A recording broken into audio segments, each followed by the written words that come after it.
Assalamualaikum warahmatullahi wabarakatuh. Ikhwani akhwati al-ahibba, massakumullah bikulli khair. Rabbi syrah li sadri wa yassir li amri wa hlul 'uqdatam min lisani yafqahu qawli. Allahumma shalli wa sallim wa barik ala sayyidina Muhammadin wa ala ali sayyidina Muhammad. Pada kesempatan baik sore hari ini, saya ingin berbagi pengalaman dan juga saya ingin berbicara tentang percakapan bahasa Arab sehari-hari yang ada di Saudi Arabia. Baik itu di Jeddah, di Mekah, di Madinah, dan di banyak kota yang sama saya alami juga dialami oleh jamaah haji, jamaah umrah, begitu juga tenaga kerja yang berada di Saudi Arabia sini, di mana bahasa percakapan tentunya berbeda dengan bahasa tulisan ataupun bahasa ceramah ataupun bahasa berita. Bahasa percakapan tentunya kita pelajari juga bersama di ma'had, di sekolah, di majelis ta'lim, yang mana bahasa percakapan yang kita pelajari adalah bahasa resmi, bahasa fasih atau fusha, dan juga bahasa yang sangat benar. Sedangkan dalam prakteknya di lapangan, mereka banyak menggunakan kata-kata yang lebih ringkas, lebih bisa sama dipahami oleh semua. Dalam hal bercakap-cakap, tentunya mereka menggunakan kata yang lebih praktis dan lebih dipahami oleh semua dan lebih ringkas. Baik antar Arab dengan Arab ataupun antar Arab dengan orang luar. Tentunya ada kalanya malah orang sini, orang yang asli lesannya bahasa Arab dan teratur, mengalah mengikuti tata cara bahasa orang asing yang mereka membiasakan dengan susunan mereka. Dalam hal percakapan bahasa Arab ini, kita alami beberapa perbedaan itu yang saya catat di buku yang saya bawa sekarang ini, di mana ada hal-hal, misalnya saya kasih contoh, dalam percakapan bahasa Arab di buku ataupun, dan saya akan terjemahkan juga ya, ada saya juga buku-buku resmi percakapan bahasa Arab jilid 1, jilid 2, ini yang saya ada jilid 2, jilid 1-nya saya lagi pesan karena waktu saya berangkat kemarin tidak sempat ngebawa. Nah, dalam percakapan bahasa Arab resmi di sekolah maupun di ma'had ataupun di majelis taklim, kita temukan misalnya tertulis ketika kita menanya apakah misalnya dengan hal atau a dan lain sebagainya. Hal tersebut, ya, kata hal dan kata a yang mana itu merupakan huruf istifham dengan jawaban na'am atau la, itu dalam percakapan sehari-hari di lapangan tidak kita temuin. Yang kita temuin adalah intonasi kata tanya. Sama juga dengan di Indonesia itu sendiri, misalnya pernyataan apakah misalnya, apakah itu mungkin ada di tulisan, tapi dalam percakapan sehari-hari kita tidak temuin. Misalnya, apakah kamu mau ini? Jaranglah kita misalnya di toko atau di pasar ataupun di mana saja juga. Ya, misalnya, apakah kamu suka dengan buku ini? Apakah kamu mau ke dapur? Apakah ini jarang diucap? Sudah cukup dengan intonasi, dengan nada tanya. Begitu juga dalam bahasa Arab, misalnya, tabgha hada, tuhib hada, atau tabgha taruh matbakh, tabgha syahi, tabgha qahwah, tabgha halib. Pertanyaan ini cukup dengan intonasi tanpa dengan hal atau a. Namun jawabannya tentunya ya dengan na'am atau la. Itu satu. Ada beberapa poin yang saya catat di sini, di antaranya itu tadi hal dan a. Kemudian ketika kita menyatakan akan, ya, kita temukan misalnya di sekolah dan di madrasah itu akan dengan sa atau saufa. Sa dalam waktu dekat, saufa untuk waktu yang lebih jauh. Namun dalam prakteknya sehari-hari di sini banyak menggunakan huruf ba. Ba ini digunakan di Saudi, digunakan di Hadramaut dan di banyak tempat, dan menjadi bahasa yang sehari-hari. Misalnya bukrah ba aji, bukrah ba ashtari, bukrah ba aruh, bukrah ba abi', bukrah ba astajir, bukrah ba waddi, bukrah. Jadi ba itu untuk yang akan, ya, akan kita gunakan dengan ba. Jadi ba. Ada juga malah juga ha, tapi lebih sering, lebih banyak ba yang digunakan untuk menyatakan akan.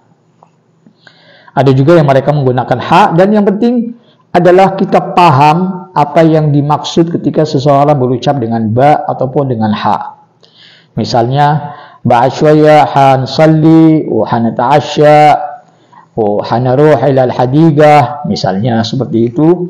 Wa ana ha'asu gesayarah, ha dalam arti ba dalam arti sa dan sofa, ya sofa terlalu jauh, tapi dalam arti sa lah di situ, sa.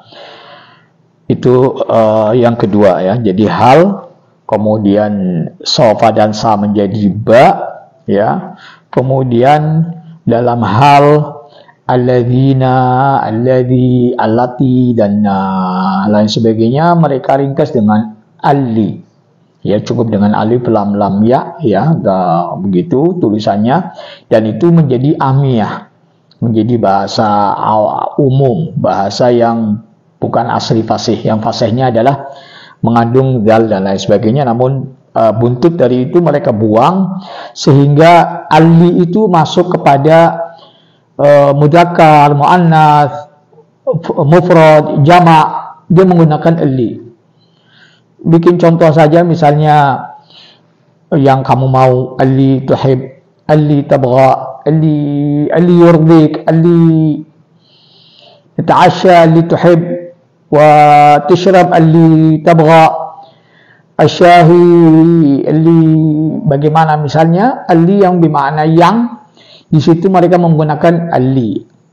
Alli di situ menjuluki posisi alladzina, allati, alladzi, dan lain sebagainya. Dengan contoh, bisa bikin contoh sendirilah, di mana kita kalau mau mengucapkan alladzi atau allati, kita bisa gunakan dengan alli.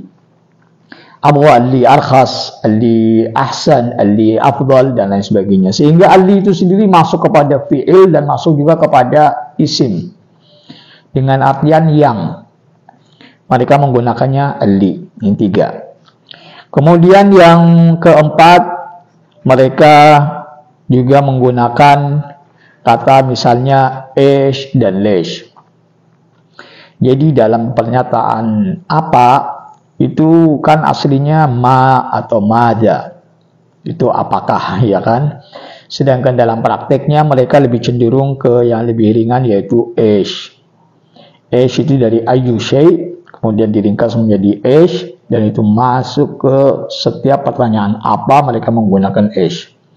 Misalnya ish hada, apa ini, sehingga kita juga kalau mau nanyakan bahasa Arabnya ini apa, ish arabiyatu hada, apa bahasa Arabnya ini. Sehingga dalam hal nama-nama benda, nanti saya akan bawakan kosakata bahasa Arab.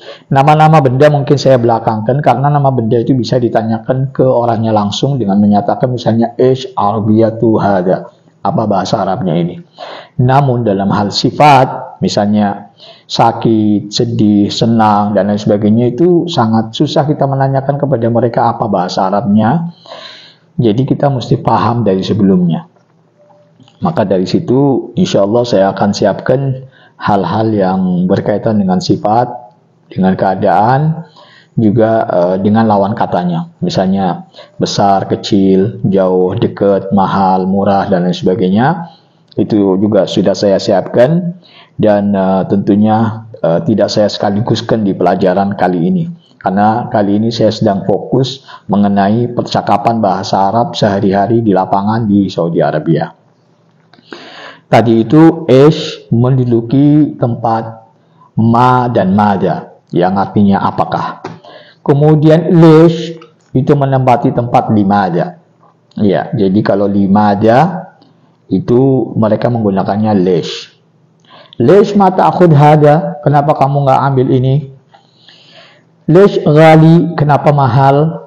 Misalnya seperti itu. Naam hada suni' fi Yaban, ini dibuat di Jepang misalnya. Tayyib, mungkin al-arkhas, kita tanya misalnya mungkin ada yang lebih murah, al-afdal, al-ahsan, dan lain sebagainya.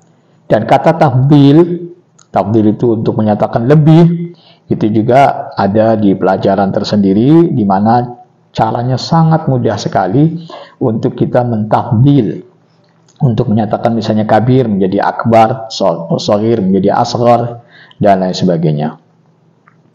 Oke, kita sudah masuk kepada ish dan lish. Kemudian untuk mata, ya, kapan, itu mereka kebanyakan mengkasrahkan mim, karena mungkin itu lebih ringan dalam pengucapan, sehingga kalau dia menanyakan kapan, mereka banyak berucap dengan mita.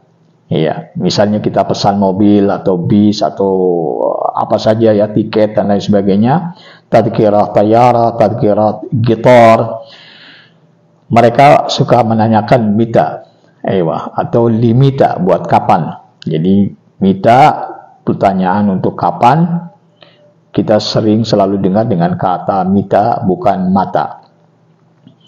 Kemudian untuk pertanyaan kam, itu sama saja di sekolah maupun di lapangan, tetap kam itu untuk menyatakan berapa.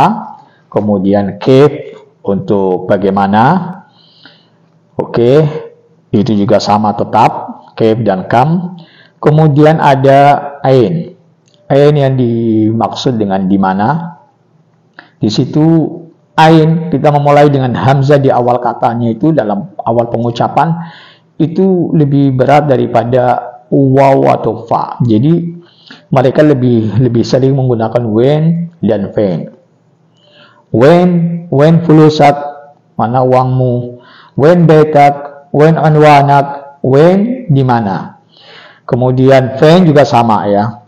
Fen betak, fen madinatak, fen biladak, dan lain sebagainya. Fen, wen itu banyak digunakan dibandingkan dengan ain.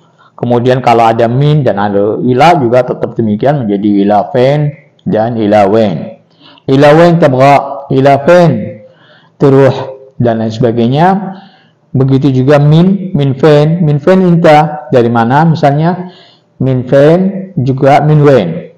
Atau bisa juga terdengar minen, ya, minen inta, min ayyi balad, dan seterusnya. Dalam hal tanya tadi itu ain menjadi fen, wen, kadang juga ketemu ain. Kemudian yang kelima, mensukun dalam setiap kata. Jadi setiap katanya menjadi saknah, menjadi sukun. Misalnya aina, kaifa, itu udah tidak lagi kita dengar dengan fathah di akhir. Semuanya dibaca mati, menjadi kaif, wen, fen. Kalau mita memang karena ada alif layinah, otomatis harus dibaca fathah selalu. Kemudian juga misalnya hal-hal lain dalam kata ganti, misalnya menjadi hu, hi, ant, dan seterusnya. Tidak lagi diucap anta atau huwa atau hiya dan lain sebagainya. Harakat akhir mereka matikan. Oke, itu yang kelima. Kemudian yang keenam adalah istilah sawi, ya. Sawi menjadi bahasa yang umum dan sering digunakan, sedangkan kalau di kamus atau di munjid dan lain sebagainya, sawi kita tidak temuin yang dengan arti yang digunakan sementara ini. Sawi mewakili sona'ah, mewakili misalnya kalau membuat teh misalnya, ya, kalau kita misalnya di bahasa resmi mungkin tasna syahi, tasna gahwah, tasna kik, dan lain sebagainya, kamu membuat. Kemudian juga bisa talgi, kalau di bahasa Hadramut misalnya talgi syahi, talgi gahwah, talgi kik, dan lain sebagainya. Talgi membikin, juga tasna membikin, atau misalnya ta'mal, ya, kamu melakukan apa misalnya seperti itu. Mada ta'mal, apa yang kamu lakukan, itu mereka menggunakan kata sawi. Sawi, tusawi, di situ mewakili dari sona'a atau fa'ala ataupun tilgi dan seterusnya. Dimana misalnya tusawi, apa yang kamu sedang perbuat, atau misalnya sawili syahi, sawili gahwa, sawili kik, bikin buat saya, ya. Nah, sawi di situ dalam arti membikin. Iya. Jadi membuat banyak menggunakan kata sawi. Itu yang ke-6 ya. Kemudian yang ke-7 adalah ketika menyebutkan faqat. Iya. Faqat kita sering gunakan di sekolah, di ma'had dan lain sebagainya, namun jarang kita temuin dalam ucapan sehari-hari, di mana kalau kita ucapkan faqat ya mereka juga paham. Iya, namun ada yang lebih ringan dalam pengucapannya, mereka mengucapkan bas. Iya. Bas itu dalam arti faqat, misalnya hada bas, ini saja, atau bas hada, ini saja. Jadi misalnya ba'azimak bukrah al-ghada indi inta bas, kamu saja. Jadi saya undang makan, kamu saja. Dan bas dalam arti saja itu menjadi umum, dipakai oleh semua, dan dimana itu lebih ringan daripada faqat. Itu kata bas. Jadi ketika orang berucap bas, kita mengerti apa yang dimaksud. Begitu juga ketika kita mau mengungkap, juga kita bisa ungkapkan dengan kata bas untuk hanya. Ya, kemudian yang ke-8, fi dan mafi. Fi dan mafi banyak digunakan untuk isbat dan untuk nafi, untuk menetapkan dan untuk menafikan. Jadi misalnya sukar fi, gula ada, sukar fi, milih fi, garam ada, ruz mafi, beras nggak ada misalnya. Atau misalnya nagis, kurang, zaid, lebih, itu otomatis digunakan sama. Namun dalam hal ada dan tidak ada, mereka jarang sekali kita sebutkan misalnya mawjud atau yujad, atau misalnya dalam menafikan misalnya la yujad atau ghair mawjud, atau misalnya lagi ma'dum misalnya, ya tidak ada. Ya, ma'dum dalam arti pemakaian yang jarang ada atau sudah tidak ada di pasaran, itu seringkali juga masih kita dengar. Ya, misalnya ma'dum fis-suq, jarang kita temui di pasar atau tidak ada lagi di pasar. Namun kata fi dan mafi menjadi kata yang sering banyak digunakan dalam percakapan sehari-hari. Fi dan mafi. Misalnya bagus misalnya. Nggak bagus, kadang mereka sambil menyebutnya mafi kuis. Iya, nggak bagus. Otomatis itu ungkapan dari luar, dari bahasa luar yang masuk, jadi dengan cara seperti itu untuk mereka mengungkap. Sehingga misalnya hada rakhis, misalnya ini murah.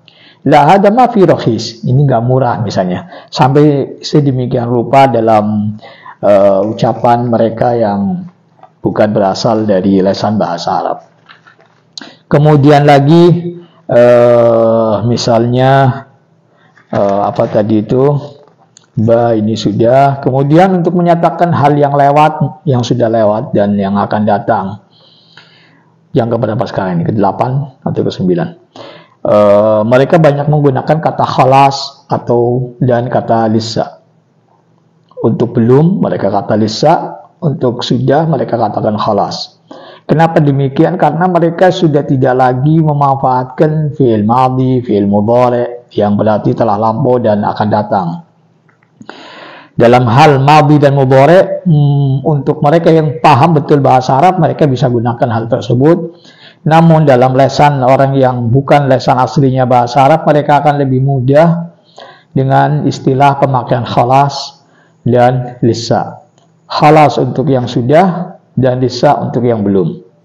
Misalnya khalas salat, begitu ya, sudah salat, lisa belum. Khalas salatul isya, khalas salatul maghrib, khalas salatul asr, misalnya begitu.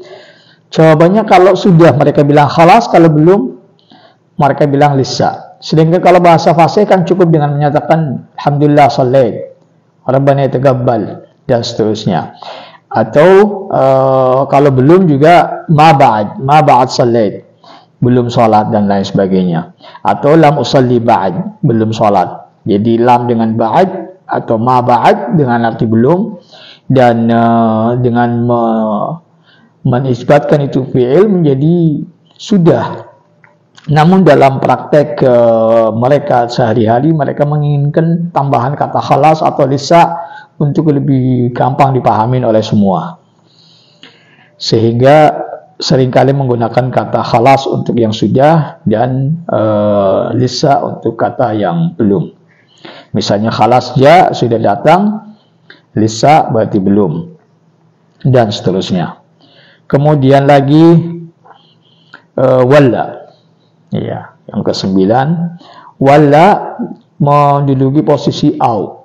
Jadi misalnya tabgha hada walla hada, mau yang ini atau yang ini misalnya. Jadi au di situ jarang kita temuin, lebih sering kita temuin kata walla. Walla dari kata wa illa. Wa illa jadi betul juga itu artinya kalau enggak yang ini gitu, istilahnya dalam arti ini ataukah yang ini.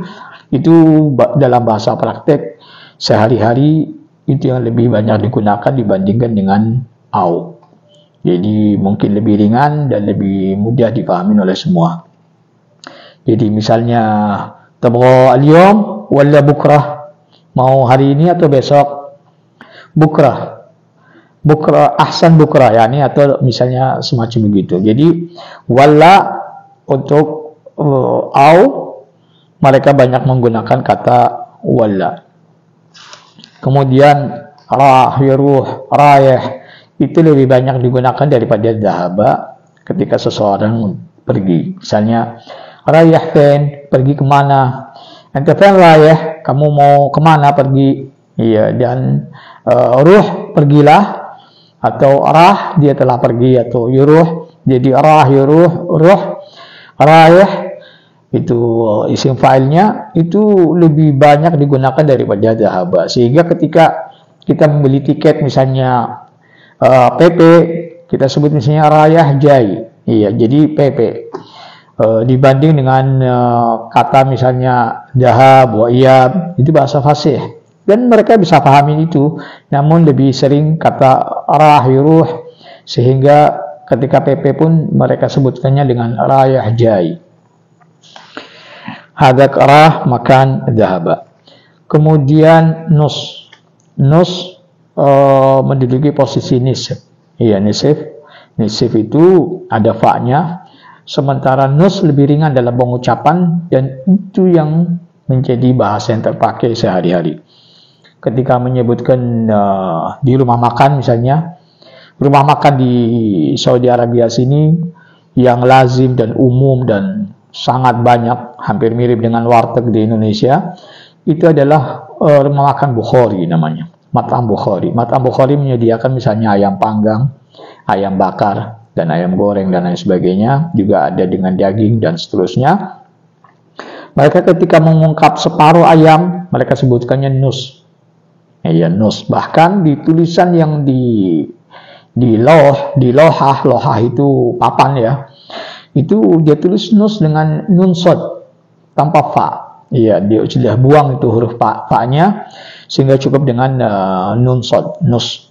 Nus itu berarti separuh, misalnya nus nafar, separuh porsi, separuh porsi, sedangkan nus tujaj berarti separuh ayam.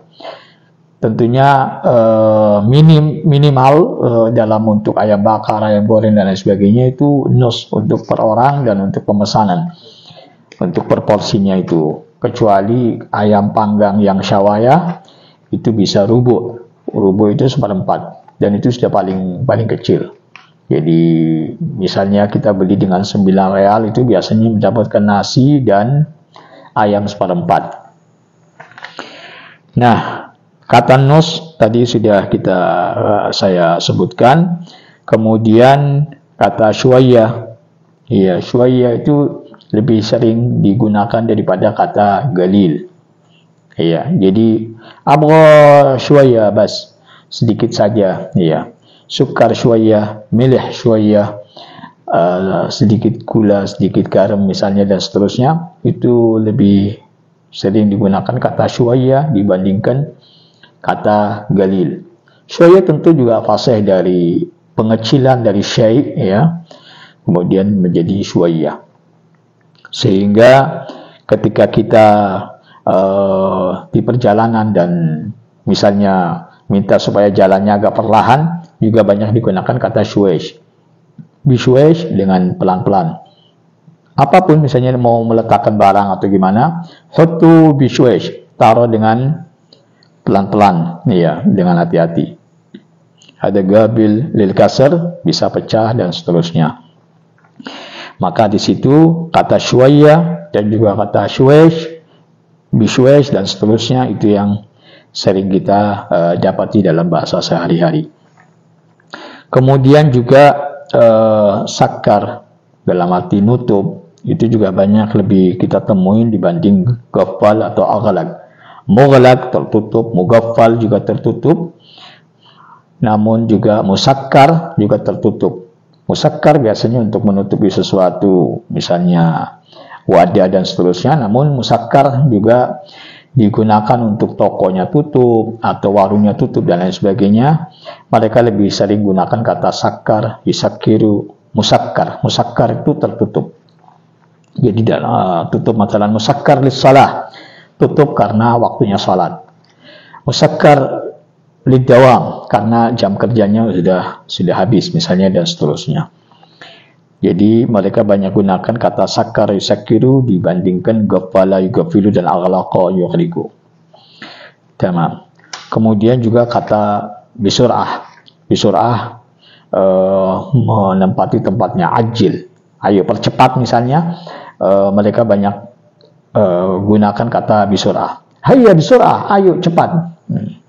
Hayya bisur'ah, bisur'ah dalam perjalanan maupun bisur'ah dalam melayani.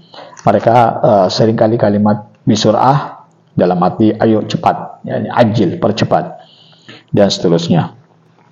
Kemudian juga kata khafif dan thaqil, itu khafif dan thaqil banyak digunakan dalam banyak hal, sehingga ketika menyebutkan sesuatu yang tebal dan tipis, misalnya kain, pakaian, ya, daripada mereka sebutkan misalnya samik, itu tebal, dan ragik, ya, ragik itu tipis, itu mereka lebih gunakan khafif dan thaqil. Syufal gumash hada thaqil, dakal gumash khafif, hada aghla li'annahu thaqil, misalnya, dan seterusnya. Begitu juga dalam hal warna, misalnya ahmar khafif, ahmar thaqil, itu untuk fatih dan ghamid mereka gunakan khafif dan thaqil. Begitu juga untuk hal yang kental dan encer juga banyak gunakan khafif dan thaqil. Abgha syahi thaqil, abgha qahwah thaqil. Thaqil dalam arti kental. Ghalib misalnya, ya, zait ghalib, wa zait maya tentunya encer. Di situ banyak mereka gunakan untuk encernya khafif dan kemudian untuk kentalnya thaqil. Begitu lagi juga syuf. Syuf menempati tempatnya undur, tara, dan lain sebagainya. Jadi kalimat hal anta tara atau hal anta tanzur, hal anta, itu lebih banyak ke syuf. Syuf hada, lihat ini. Ana ma syuftu syai', misalnya saya tidak melihat sesuatu. Ma syuftu syahi hina, ana syuftu basa gahwah wal hadib. Ma syuftu syahi, ma syuftu ruz, ma syuftu idam, misalnya. Ma syuftu, saya tidak melihat. Jadi syuf, kata syuf, syafa yashufu, syuftu, syufta, syuftum, itu kata syuf lebih banyak digunakan dan mungkin lebih ringan di pengucapan dibandingkan dengan unzur dan tara. Maka itu kata syuf lebih banyak digunakan dalam percakapan sehari-hari. Kemudian bi dan bidun itu hampir sama saja dengan yang kita temui dalam di sekolah. Jadi kalau bi itu dengan, bidun tanpa atau tidak dengan. Jadi misalnya abgha syahi bi sukar, saya mau teh dengan gula, bi na'na dengan daun na'na. Kemudian juga misalnya abgha qahwa bi zanjabil, bil hel, misalnya, di situ dengan. Dan ketika kita tidak mau dengan itu, kita sebutkan dengan bidun. Bidun itu tanpa. Jadi misalnya abgha qahwa bidun sukar, bidun zanjabil, bidun hel, bidun gurunful, tanpa. Kemudian bi dan bidun itu menjadi kata yang umum dan sering digunakan dalam percakapan sehari-hari, dan itu sesuai dengan yang sama kita pelajari di sekolah dan di ma'had. Kemudian kata za'lan. Za'lan menduduki posisi ghadab dan gahr dan lain sebagainya. Jadi za'lan itu marah, dongkol, itu mereka banyak ucapkan dengan kata za'lan. Inta za'lan, kamu marah, gitu istilahnya. Kamu ngedongkol atau kamu marah, di situ banyak digunakan kata za'lan. Untuk perempuan mereka sebut za'lanah misalnya, karena mu'annats dan seterusnya. Jadi kata za'lan menempati tempatnya gahr dan tempatnya ghadab. Kemudian mabsut. Mabsut banyak kita temuin dibanding kata radhi atau farhan dan lain sebagainya, di mana farhan juga banyak digunakan. Mabsut juga sering digunakan dalam makna kamu senang, kamu ridho, kamu puas. Ya, misalnya anta mabsut bihada, kamu puas dengan ini. Misalnya bada'ah kuwaisah, bada'ah zainah, bada'ah tayyibah, bada'ah rakhisah dan seterusnya, di mana barang tersebut Anda suka dan puas dengannya. Ada kalanya mereka menanyakannya dengan kata mabsut. Jadi misalnya alhamdulillah ana mabsut bihada, saya senang dengan ini dan saya puas dengan barang tersebut. Mabsut. Kemudian kuwais. Ya, kuwais juga menempati tempatnya jayyid, thayyib dan lain sebagainya, di mana kuwais dalam arti baik, bagus. Inta kuwais, kamu baik, bagus, yakni kondisinya sehat dan lain sebagainya. Atau misalnya dalam hal benda dan seterusnya juga misalnya bisa disebutkan hada kuwais, ini bagus. Hada mu kuwais, ini tidak bagus. Ya. Nah, tadi kuwais dan ada mu kuwais. Mu di sini juga lebih ringan dibandingkan dengan kata laisa atau mahu. Ya, berasal dari mahu, kemudian meringkas menjadi mu dalam arti bukan. Jadi mu hada bukan ini. Mu inta bukan kamu. Mu huwa bukan dia. Dan seterusnya. Jadi kata mu itu menempati tempatnya laisa, laisat, laisu dan seterusnya. Jadi mu tidak mengenal muannats ataupun mudzakkar. Juga tidak mengenal mufrad dan jamak. Mereka gunakan kata mu untuk semuanya dengan arti bukan. Jadi jarang sekali kita temuin misalnya laisa hada atau lastu alli yurid lakin hada sahibi alli yabgha dan seterusnya. Misalnya di situ kata apa tadi saya bilang, ya Latif, sampai saya lupa jadinya tadi ini. Saya sebutkan soal mana tadi? Iya, kata mu yang memang kebetulan tidak tertulis di sini, tertulis di halaman berikutnya. Mengenai mu di situ dalam arti bukan. Iya, ketika kita mau menyatakan bukan, kita bisa gunakan mu. Misalnya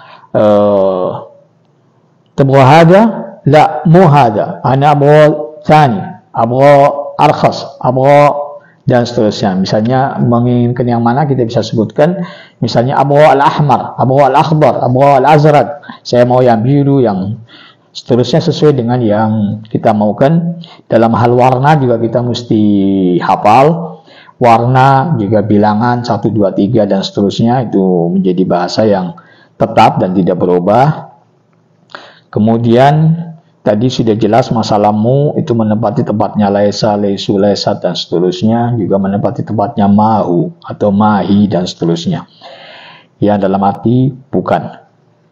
Kemudian ada hal-hal yang sama ya di sekolah maupun di lapangan, misalnya kayak rakhis, ghali, kabir, shaghir, wasat, magas, ukuran dan seterusnya, itu masih tetap digunakan sama. Juga harga misalnya se'er, kemudian tawil, gasir, kemudian juga dalam hal hitungan seperti saya tadi bilang wahid, isnin, thalatha, arba, khamsah, itu mereka masih tetap. Begitu juga dalam 1/4, 1/8 dan Seterusnya hanya separuh yang kita sudah sebutkan bahwa separuh banyak menggunakan kata nus, sedangkan rubu, thumun, usyur dan lain sebagainya, khumus dan lain sebagainya, sudus itu sama saja antara pemakaian yang biasa dan juga yang kita pelajari di sekolah. Begitu juga misalnya kita mencoba dengan kata misalnya jarib dan seterusnya. Mungkin ana ujarib, boleh saya coba, itu juga dipakai tetap sesuai dengan yang di sekolah. Kemudian kata marrah. Marrah itu artinya sekali, sangat. Itu lebih banyak digunakan dibanding misalnya dengan kata jiddan atau dengan kata syadid dan seterusnya. Misalnya ketika kita mengucap misalnya har marrah, barid marrah, ba'id marrah, jauh sekali misalnya, dan lain sebagainya, kita gunakan marrah. Jadi misalnya hada ghali marrah, la marrah hada rakhis marrah, ini murah sekali, dan lain sebagainya. Jadi dalam hal sekali atau sangat, kita banyak gunakan kata marrah. Ana uhibbu hada marrah, saya menyukai ini sangat, dan seterusnya. Jadi kata marrah untuk mensangatkan sesuatu, kita menggunakan dengan kata marrah. Dan itu juga fasih, hanya saja penggunaannya menempati tempatnya jiddan dan syadid dan lain sebagainya. Kemudian moya lebih banyak digunakan dibandingkan ma. Ya, ketika seseorang mau air, maka di situ lebih banyak kita sebutkan dengan moya. Fi moya ada air, ma fi moya tidak ada air. Abgha moya, saya mau air. Jibli moya, bawakan untuk saya air. Kata jib juga lebih banyak digunakan dibanding matalan atini atau hat dan lain sebagainya. Jib mungkin berasal dari ja'a bi, namun dalam pemakaiannya sudah menjadi seperti jaba yujibu, seperti itu ya, walaupun itu bahasa menjadi seperti am gitu, menjadi kayak satu kata yang berasal dari dua kata. Jib, bawakan kemari, misalnya bukra insyaallah ana ajib lak ghada, besok insyaallah saya bawakan kamu makan siang. Wa ajib lak futur, ajib lak ghada, ajib lak asya, ajib lak al-fulus, saya bawakan ke kamu uang. Jadi ajib lak, saya bawakan untuk kamu. Jibli, bawakan untuk saya. Insyaallah ana ajibluh, ya insyaallah saya bawakan untuknya, dan seterusnya. Untuk lak, lik, luh itu harakat akhir yang dipindah ke sebelum akhir, dan itu dalam kaidah juga termasuk dibenarkan ya. Sehingga ketika kita menyebut lahu menjadi luh untuk dia, begitu juga ketika laka menjadi lak, ketika laki menjadi lik, begitu seterusnya. Jadi ketika kita menanya kepada seorang laki misalnya kaif halak, bagaimana keadaanmu, fain unwanak, fain baitak, fain sayyaratak, itu ke mukhatab lelaki, yang diajak bicara lelaki. Ketika kita mukhatabnya kepada perempuan, mukhatabah, maka kita gunakan kasrah sebelum kaf yang kita matikan itu. Karena pada dasarnya kafnya kan kasrah aslinya ya. Sehingga kita ketika menanya kepadanya, kita tanya misalnya masmik, siapa nama kamu, fain baitik, wain fulusik, wain anwanik, hada haggatik, punya kamu, dan seterusnya. Itu kalimat kita kasrahkan sebelum kaf menunjukkan mukhatabah, dan itu fasih dalam arti memindah harakat akhir, karena harakat akhirnya dimatikan, kita pindah ke sebelum akhir. Kemudian penggunaan kata halib dan laban. Laban yang kita pelajari selama ini adalah susu di mana murni, bukan yogurt. Namun dalam pemakaian di negara Arab sini menjadi bahasa resmi di pertokoan dan di supermarket dan lain sebagainya, kita temuin laban untuk yogurt. Sehingga untuk susu yang tidak dikecutkan, mereka sebut dengan halib. Tabgha halib wala tabgha laban, abgha halib. Maka ketika kita beli misalnya halib di coklat, susu coklat, kita temuin susu coklatnya itu susu yang tidak dikecutkan. Sedangkan laban laban itu menjadi yogurt, sehingga ada kalanya laban bil mangga, laban bil farawilah, laban ketika polos mereka nyebutnya dengan kata sadah. Sadah polos. Jadi misalnya bahan polos mereka sebutkan dengan kata sadah. Berasal dari mana itu kalimat? Yang jelas sadah menjadi bahasa yang dipakai untuk arti polos. Jadi misalnya abu gumash sadah, abiyat sadah, aswad sadah, abaya sadah, misalnya sadah polos. Tanpa ada tatriz, tanpa ada misalnya tatriz, bordilan dan lain sebagainya, mereka sebutkannya sadah. Begitu juga ketika menyebutkan halib sadah, susu polos gitu istilahnya. Syahi sadah, teh polos tanpa na'na, tanpa lain sebagainya. Gahwa sadah juga begitu, sadah dalam arti polos tanpa tambahan yang lain. Kemudian istanni dalam arti tunggu itu lebih banyak digunakan daripada kata intadir. Ya. Kalau kita mengucap intadir mereka juga paham, namun lebih banyak digunakan istanni. Istanni itu untuk menunggu. Ana astannik bukrah, ana astannik fil bait, ana astannik fis suq, ana astannik fil masjid. Saya menunggu kamu. Iya, istanni hina, tunggu di sini. Mathalan, atau istanni fil mahattah, istanni fil mawqif, istanni fil kharij, tunggu di luar. Nah, kharij dan dakhil, dalam dan luar, banyak juga mereka gunakan kata barra dan juwa. Juwa dalam, barra luar. Jadi misalnya itu menjadi bahasa amiyah yang sering digunakan dan itu lebih ringan, lebih mudah dibanding menyebut kharij dan dakhil. Jadi misalnya barral bait di luar rumah, barral masjid di luar masjid, barral sayyarah, barral ghurfah, barral hammam di luar. Namun ketika kita menyebutkan di dalam, kita sebutkan juwa. Juwatul hammam di dalam kamar mandi, juwatul ghurfah di dalam kamar, juwatul bait di dalam rumah, juwatul sayyarah di dalam mobil, juwatul masjid, juwatul dukan atau juwatul mahal atau juwatul suq itu di dalam. Luar dan dalam apa tadi? Barra dan juwa. Ketika masuk udkhul itu juga ada kata yang lebih ringan dibanding udkhul yang akhirnya banyak digunakan dalam keseharian, yaitu dengan kata hush.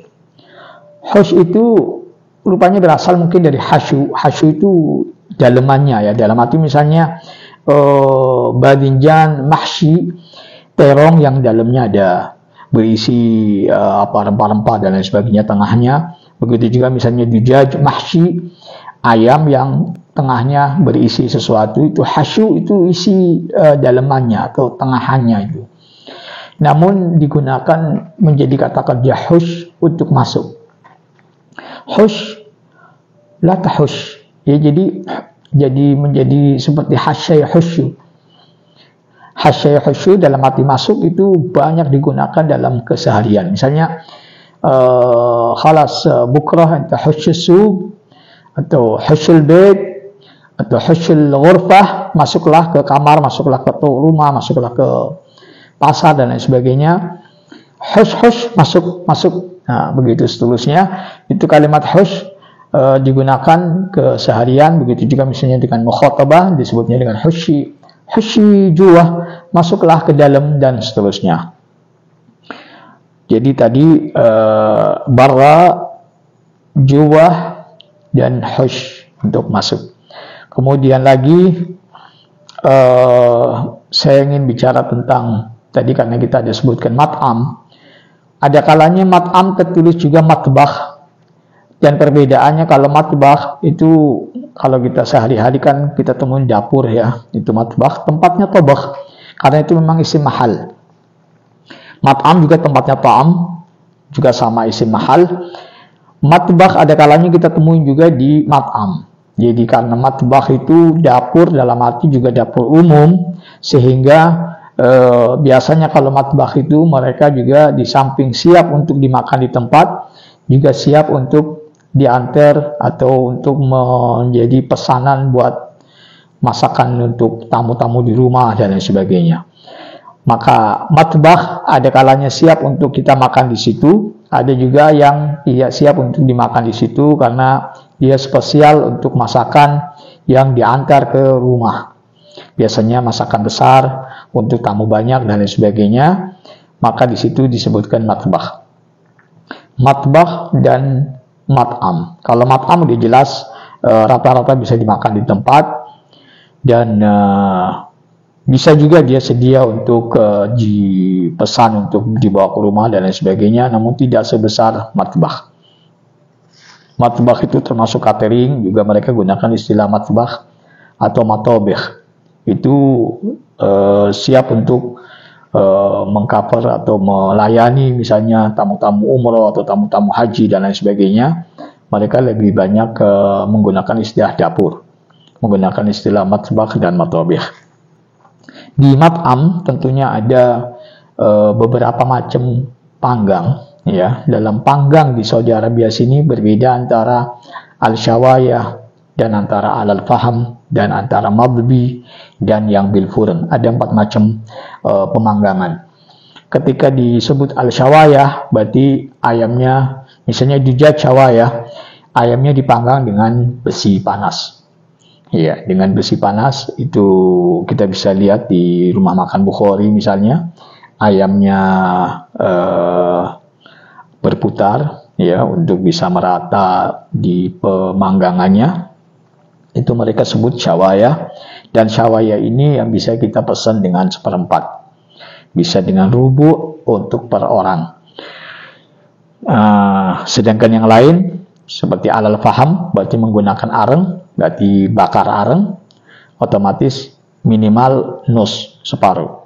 Begitu juga al-madbi, madbi itu yang dipanggang di batu panas.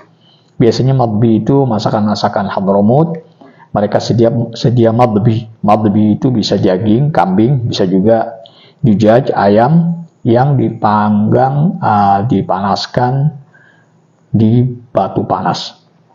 Batu, lempengan-lempengan batu yang dipanaskan. Kemudian ada yang bil furun, furun berarti menggunakan open. Kata furun, kata faham, dan lain sebagainya itu sama dengan yang kita pelajari di sekolah. Kemudian ada istilah-istilah di rumah makan itu, mungkin Anda ditanya dengan kata mahalli dan safari. Mahalli artinya dimakan di tempat. Mahal itu kan tempat, dimakan di tempat itu mahalli. Sedangkan safari itu dibawa pulang, jadi dibungkus, atau kalau istilahnya apa itu, ya, jadi ada safari, ada mahalli. Jadi misalnya udah waktunya sholat misalnya, la dahin mahalli mafi fi bas safari, adanya safari, dah safari saja, ya. Bas kita udah pelajari, di mana safari berarti parcel, ya, dibawa pulang, dibungkus. Kemudian kata dalhin, dahin itu lebih banyak digunakan daripada al-an. Ya, dalhin ataupun dahin ini waktu sekarang ini, gitu. Jadi dalam arti ya sekarang, al-an. Dan dalhin dan dahin itu sendiri aslinya adalah bahasa fasih dan sempat kita pelajari juga di sekolah, dan itu yang lebih dominan, lebih banyak digunakan dibandingkan kata al-an. Ya, kemudian ada hal-hal lainnya, mungkin bisa Anda tulis di komen. Mungkin ada kata-kata yang saya kebetulan tidak sebutkan di sini, untuk tambahan dan untuk menjadi pelajaran lanjutan dari pertemuan yang sekarang ini. Untuk kali ini saya cukupkan sampai di sini, ya, dimana itu yang sudah saya sebutkan semua dari yang saya catatkan di buku ini, dan saya rasa cukup. Kemudian berlanjut ke yang berikutnya insyaallah, dan tentunya saya akan gunakan juga kitab-kitab percakapan yang fusha, yang fasih, yang resmi digunakan dan sesuai dengan kaidah. Dan juga buku kaidah kebetulan juga saya bawa buku shorof ya, ilmu shorof saya juga bawa, kemudian juga ada amsilah tasrifiyah yang juga saya sempat pelajari di Mahad dulu, begitu juga kamus ya, kamusnya udah sampai ini udah terlalu lama saya bawa memang ke sini.